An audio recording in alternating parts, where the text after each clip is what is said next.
Hello, everyone. My name is Amanda. I'm your astrologer, and today I wanted to talk about Uranus moving back into Taurus and what that means. So today's November 7th, 2025.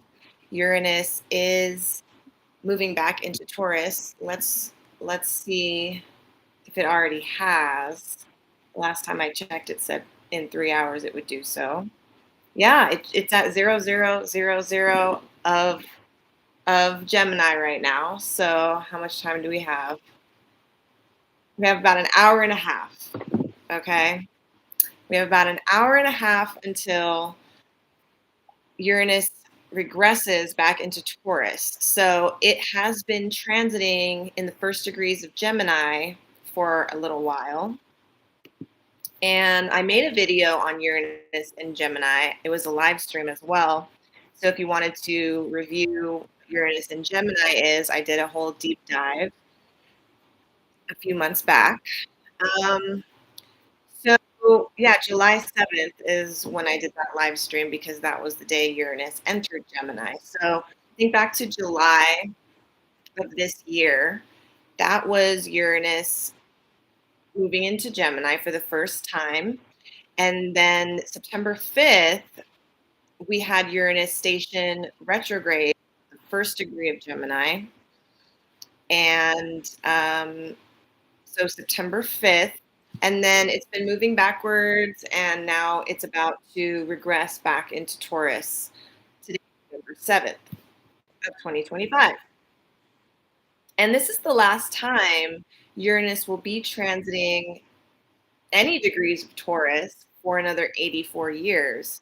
That is how long it takes Uranus to move through the zodiac. So this is really important because, Uranus has been moving through Taurus since 2018 and 19. So you've had this planet of disruption and destabilization in a certain area of your chart for the last 7 years. And it's really good to know that this is happening because otherwise you're wondering why you're having so much chaos in a certain area of your life for so long. And if you don't know astrology, it might make you feel like, what am I doing wrong?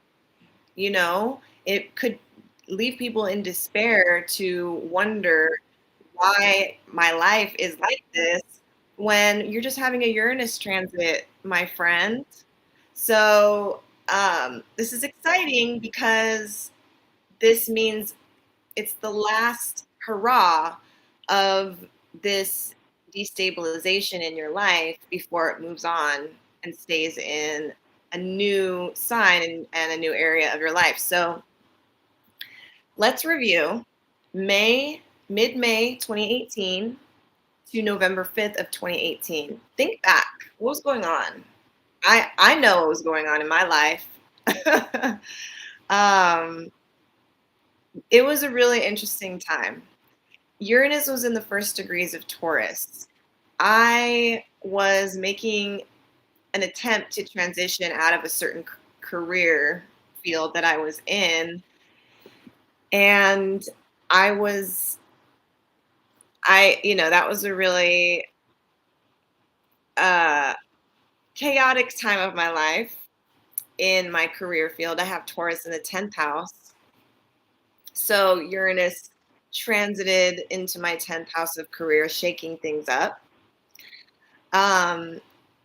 So yeah, mid-May 2018 to November of 2018, that's when all of this started happening for everyone with Uranus in the first degrees of Taurus. Then it regressed back into Aries and was in Aries for a little while. And then March 6th, 2019 was when Uranus entered Taurus for good, which means that it was not going to regress back into the previous sign. So March 6th, 2019, I remember that day very vividly. It was the day that I was making astrology my career seriously. And I was on an airplane to go visit a very prominent astrologer, thinking I was breaking into the industry, thinking I was making a really exciting move. And that's not how it turned out. That whole storyline went left. And then the next 7 years was just destabilization of my career. I haven't had a steady job this entire time since that day. I have I haven't made the progress I would like to make. And instead of getting down on myself about that, I just have to give it up to God that this was, the reason for that was Uranus not allowing me to have any type of stability, especially in a sign of Taurus, where Taurus loves stability. Taurus is all about stability and security financially and materially. So, yeah, March 2019 was when this transit really just solidified. And Uranus was in Taurus for good. So, it's transiting all these years in the same sign as a slow moving outer planet. And then November 7th, today, it's it's returning after a little bit of time in Gemini. So, what does Uranus really represent? Let's get back into it. So, Uranus is the planet of innovation, rebellion, genius, disruption, and destabilization, like I said. Whenever I think of Uranus in terms of tarot cards, I think of the Tower, you know. Um, it's so interesting because I remember talking about Uranus when I went on that trip to LA to visit a prominent astrologer. I was on their YouTube live stream talking about what does Uranus and Taurus mean? What does it represent? And I remember I made an analogy of Uranus and Taurus, or just Uranus in general, acting like, the hand of God, and acting as, you're in the hand of God, you're a little tiny, person in the hand of God. You can't see where God is taking you. You're being moved divinely by, divine intervention. And you don't know where you're going, but you have to trust that you're in God's hands and you will be placed where you need to be placed. So that's like a let go and let God type of energy. The Tower card, you're falling out of the tower. You don't know why this happened, but all, what caused you to fall out of the window of this tower was a big lightning storm. That's the imagery of the Tower card. So, the lightning representing divine intervention, the chaos of you falling out of the window of this high tower, you in mid fall, not knowing where you're going to fall. So, that's the energy of Uranus. You just don't know, it's unpredictable. Okay. So, Taurus, what does Taurus represent? Taurus is material security. It's about the comforts of life. If we're going to talk about anatomy, Taurus is the throat, the thyroid. So this can also literally manifest as issues with your throat or thyroid. Taurus is all about the sensual pleasures of life, being comfortable, indulging in pleasure, the creation of value. It's ruled by Venus, so it's all of these like Venusian things. Being slow and steady, taking your time. And Taurus is very inflexible. So with Uranus there, it's causing a lot of discord because Uranus is almost demands flexibility. Taurus is the love of high quality things, beauty, art, anything that's substantive, reliable, endurance, so that, all the reliability goes out the window with Uranus there. Consistency, stability, all of those things go out the window with Uranus. So it is a lot of opposite energies when you have Uranus and Taurus. You're not able to relax and enjoy life. Um, yeah, you're not able to just lounge and be lazy like the bull in the garden, you know? Um, it's also about nourishing your body, Taurus, feeding your body. So you could think of that, you know, in any facet, not just literally nourishing your body, but nourishing a certain area of your life. So with Uranus there, you're not really able to nourish it the way you want. Everything's everything's out of order. So during this transit in the world on a mundane level, we saw world governments begin to adopt cryptocurrency.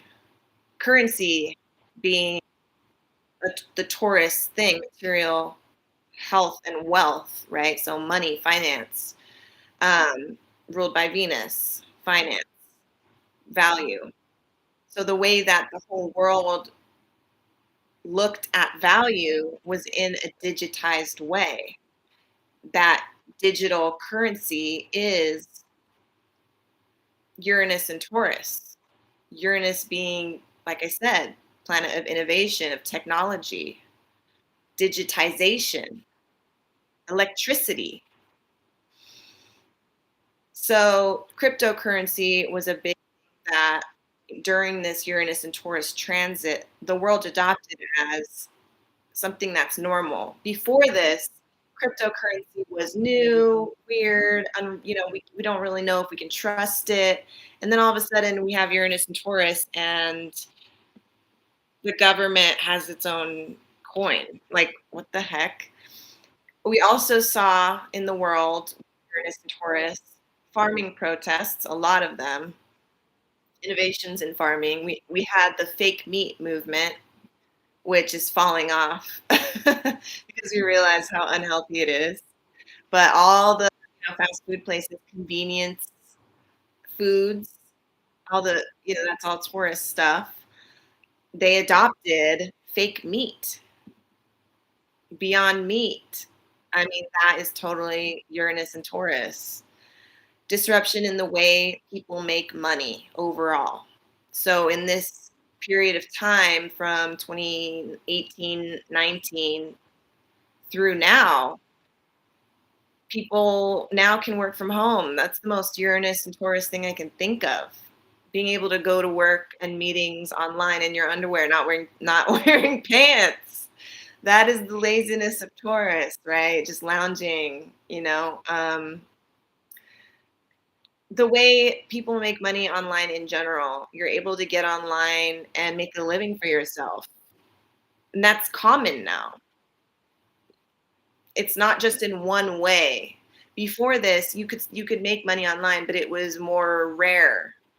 And it just became common in this time period. And then, Taurus is, sensual pleasures. I would be remiss to not mention things like OF. And I think they censor you if you say the actual term on YouTube. So if you know, you know. Making money online was a thing doing that for a lot of women. So that was what the world saw on a mundane level, on a wide scale with Uranus and Taurus. What was going on in your life? Where was the destabilization in your life? Where do you have Taurus in your birth chart? Like I said, it's in my 10th house of career and reputation. In my reputation during this period of time, I embraced being an astrologer. Uranus is often attributed to astrology. So in my career, I own a reputation as an astrologer online. That's Uranus and Taurus in my 10th house. So, and just the craziness of the day, March 6th, 2019, I'm on a plane to make my career as an astrologer solidify. And, we talk about how important it is the day that that planet's ingress into a new sign. That gives you a preview of what that transit will be. So the fact that I was on an airplane that day to go do that, and here I am now 7 years later still doing that. So, yeah, think about where it was in your life. What house do you have Taurus in your chart? And let's do a quick review, right? So if Taurus is in your first house, we have your that's the first house is yourself, your character, your appearance, your behavior, just your soul, body. It's just you as a person, your health and physical vitality. So if you've had Taurus moving through your first house, have you had issues with your physical health, with your appearance? Did you go through a major transformation? Um, yeah, what happened to your physical body? What about you as a person? Have you changed drastically in these past 7 years? Um, and I want to just interject and say that from now, let's see.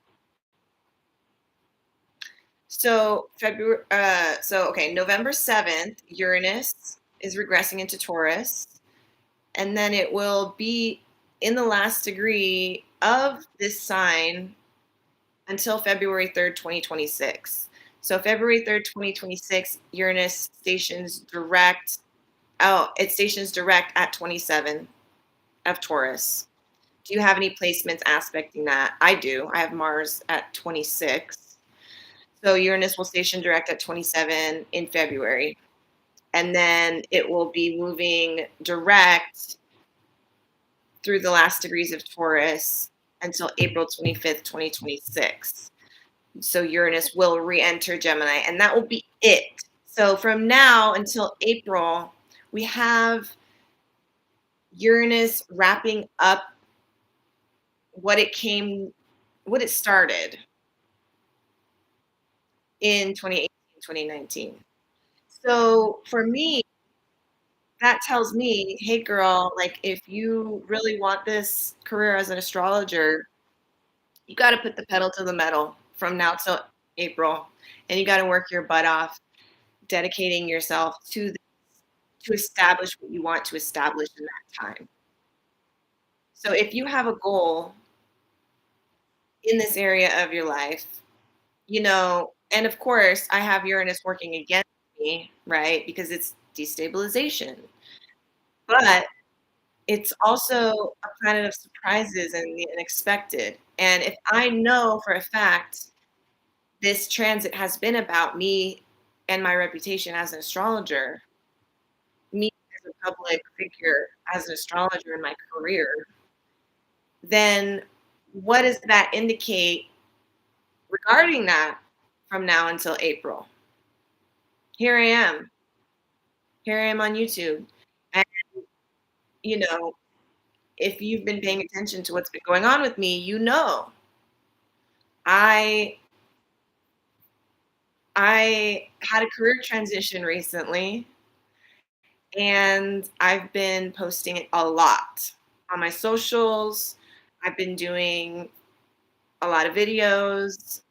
I've been, really dedicating my life full time to my career as an astrologer. So the fact that my life is lining up in such a way for me to just dedicate myself to this now with no distractions, What surprises are to come? I don't know. So how is this affecting you? If you're not a Leo rising like me, where is this in your chart?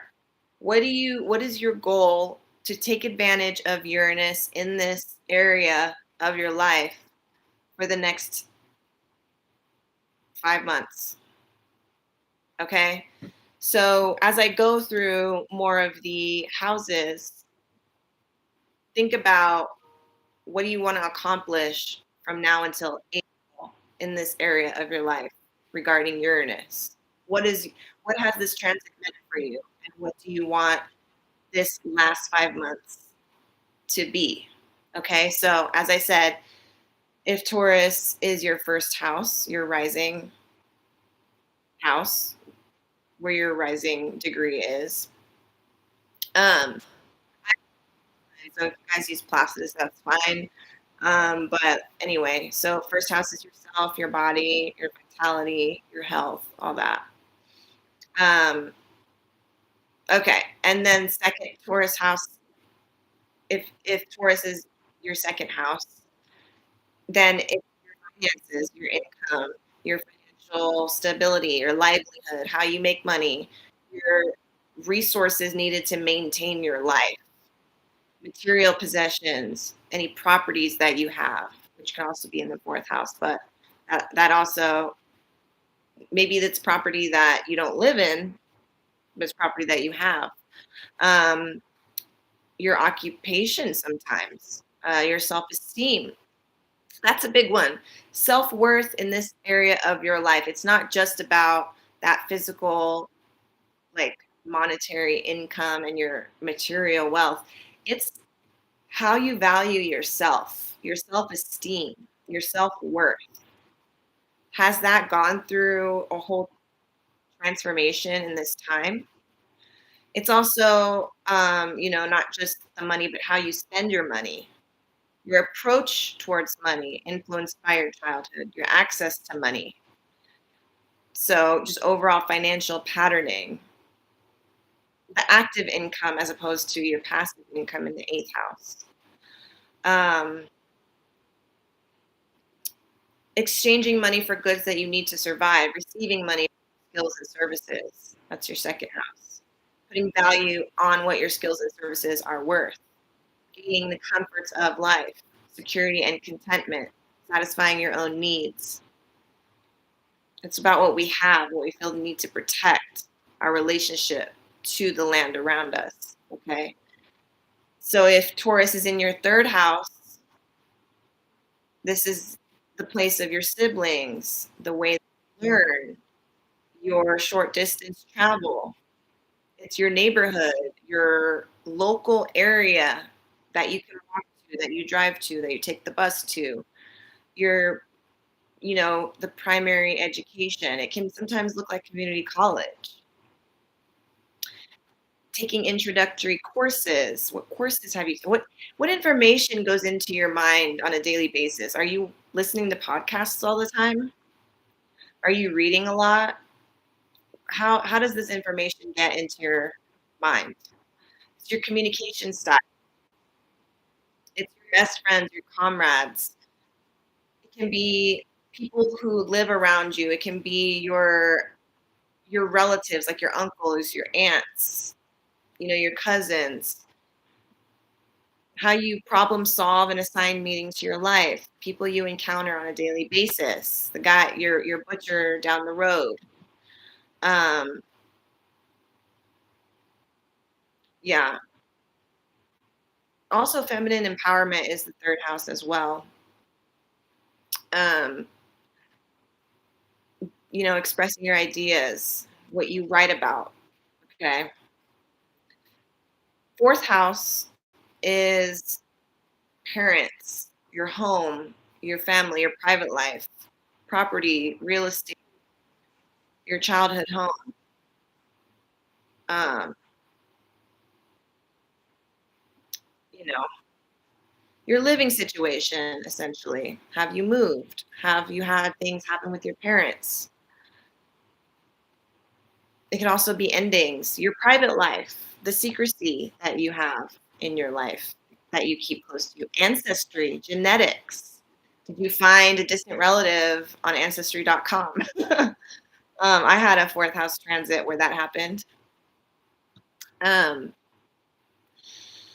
your lineage, your genetic inheritance. So that's all your fourth house. Your fifth house is recreation, dating, games, entertainment, speculative business, gambling, fun, procreation, pregnancy, children, pleasure, leisure, creative potential, creative projects. If you're an apprentice and you're doing something you love for your livelihood, training to have this be your job, right? Um, Fertility in general, parenting,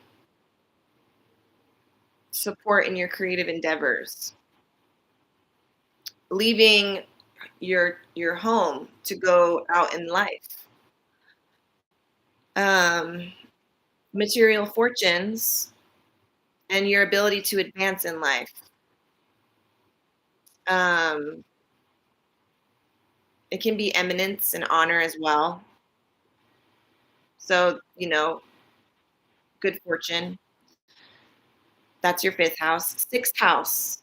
This is physical illnesses, injuries, your work, your job, your employment, your duties that you need to perform on a daily basis, your daily routines, your pets. It's the dog that gets you up in the morning that you have to go take the dog out. You got to go feed the cat. You got to change the cat's kitty litter, like things like that. Um, if you have employees or subordinates in your job, it used to be the house of slaves back in the day. Um, service work, serving others, right? That's a nicer way to reference, like, instead of slavery, like, it's more like, do you go to a shelter and assist people and volunteer, those type of obligations. Thanks for being here. Yeah, so that's the sixth house. But most importantly, physical, like the condition of your body that has resulted from what you do on a daily basis. That's your sixth house. Um, Seventh house, it's the house of other. So it's all your relationships in life, including relationships, partnerships, marriage, personal, business, or romantic relationships. The social place where you have steady relationships, people, um, like close friendships, client work, working directly with, like, one-on-one with people, contracts, any contracts that you sign. It can be shared objectives. So this includes people that you're collaborating with or people who have the same objective as you and they're working against you, aka an open enemy, someone who wants something that you want. um, but in other ways, it's you know positive collaborations. You both have the same objective and you're working towards the same goal. That can be collaborative or not, right? Competition, direct competition with people, emotional or physical intimacy, entanglement. Okay, you together. um, Boundaries between people, negotiating those boundaries between people, again, contractual, consent, agreements of a relationship. So many ways to talk about contracts here. Physical intimacy, like I said. Yeah, so that's all the seventh house. The eighth house, this is the idle place. This is your subconscious. It can be a house of death, among other houses. The fourth house, the seventh house, the second house can be of death. This is also a house of death. Things that are connected with or derived from death. So, a taxidermist probably has eighth house placements. Um, the result of death. So now I got to go get grandma cremated, or oh, I got to have an estate sale. That's eighth house. Okay. Benefits from death, inheritances, livelihood of the marriage partner. So if you're married, this is your spousal income. And again, this is income on the axis of income opposite from the second house. This is not income that you are earning. This is income from someone else. So this is more passive income or income of the spouse that you're benefiting from, but you're not necessarily having to work directly for it. It's coming in though. So that passive income, um, spousal support, you dullness, weakness, of inactivity, squandering what is gained can be here. Punishments or justice about the value you offer to others, right? So the opposite house is your self-esteem in the second, and in the eighth, it's that actual value that people see in you. Like, right? If you want to go sell a house, that house is worth something. How much is that house worth? You're like again, assets. Anything associated with assets like the taxes, the loans, investments, debt, joint resources, anything you have to put down on like a divorce paperwork, that's eighth house. Um, Sexual intimacy can be here, and it's less about the physical act and more about the intimacy part, the psychological part about sexual, you know, interactions. Mutual aid is another really good way to put the eighth house, giving and receiving outside of a transactional mindset. So bartering. I don't know if I said insurance yet, but definitely insurance, like anything tax. I know I said that. Mortality related things, facing death, death doulas, right? Um, that's all eighth house. Ninth house, this is the place of God, traveling long distance, foreign people, places and things, foreign people, places and things, right? Higher education, religion, anything divination, magic, the occult, astrology. We also see the occult in the eighth house, but things more of a learned nature. The eighth house occult is more comes from within. It comes from internal, and the ninth house occult is things that you can learn about in the world, like astrology, like religion, learn things, temple, church, philosophy, love of knowledge or ideas, unfamiliar environments, traveling on vacation, traveling overseas, leaving home, going away for your profession, living in a different country, university, publishing, broadcasting, so global communications. That's the ninth house. Global ideas, your mindset, your belief systems, your philosophy. I love to joke about the ninth house. When I hear people have a really shitty view of the world, they have really bad like morals. They see the world in just the type of way where like I'm right and everyone's wrong. They have a bad ninth house. They have their ninth house that does not have good placement. I can tell. Yeah, so their worldview, their belief systems. So yeah, let's see what else. Ninth house. I think I mentioned everything. Traveling with meaning, cross cultural activities. Okay, so that's all ninth house. Law goes there, religion, everything like that. 10th house, career, reputation, advancement, superiors, public standing, success, fame, status. 11th house, your friends, your groups, alliances, clubs that you're part of. If you have fans, hopes and wishes in life, your luck, the support you have from others in your life, your community, essentially, which can also be a third house thing. That's more local community. This is like more like global community. on a larger scale. Your fans, like I said. So that's all, the house of good spirit.